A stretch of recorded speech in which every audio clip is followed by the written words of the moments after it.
So over my career, I like to think of three people who were my role models. In the early stages of my career, when I got into the apartment business, there was a fellow by the name of Sal Galati who really showed me the nuts and bolts of the business, literally, because Sal had a hardware, electrical, and plumbing supply business that he grew into a number of different programs and services for the apartment landlord.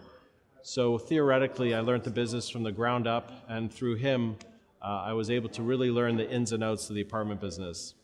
The second chapter of my life, I was involved in an e-commerce business, and another role model for me was a fellow by the name of Dr. Robert Logan, who was a physicist at U of T. And he opened my mind and he opened my eyes to the world of technology and e-commerce.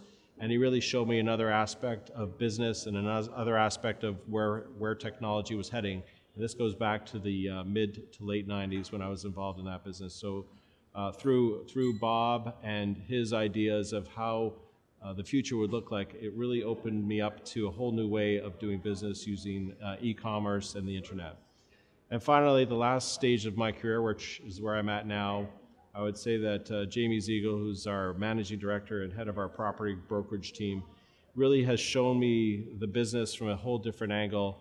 And the number one lesson that he's taught me is to certainly practice and rehearse and practice and really be ready for any situation. And to do that, you really need to work hard and to practice and be on top of your game at any time. I've had a lot of role models in my career. I've worked in 2 different industries. I've worked in a couple different disciplines. I would say the people that have stuck out to me the most are the ones that gave me the constructive feedback I needed, maybe didn't want, but needed, and adopted into how I operated, as well as the bosses I had that saw my success as much as a positive for them as it was for me. And the advice they gave me that always stuck out was be myself and be authentic, because if you're not authentic, then you're around the wrong people.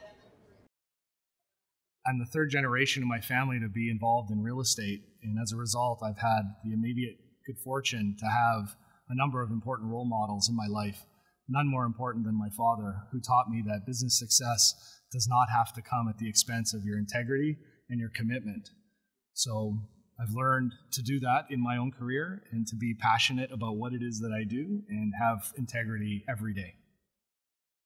As a woman who arguably was pioneering in the commercial real estate space, when I emerged from university, my faculty advisors told me that it couldn't be done. And there were 2 men in my trajectory who really stand out for me as mentors, and both of them gave me a really big job. The first job I got out of university from graduate school was at Prudential Insurance Company, and they were making the transition from being a lender to being a developer. And the man who ran the Boston office took a real chance hiring me. He actually didn't tell anybody that I was female.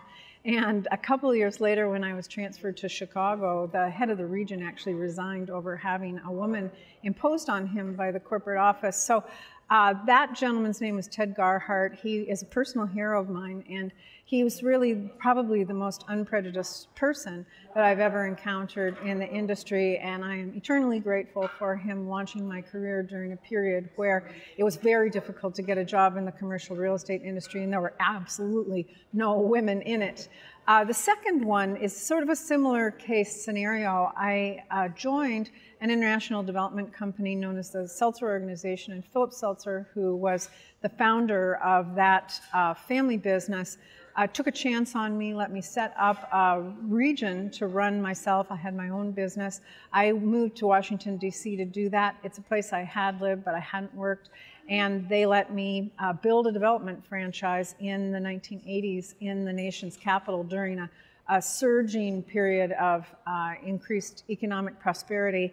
And both of these men gave me one profoundly important piece of advice that I take with me every day when I wake up and walk out the front door, which is that integrity is all that matters.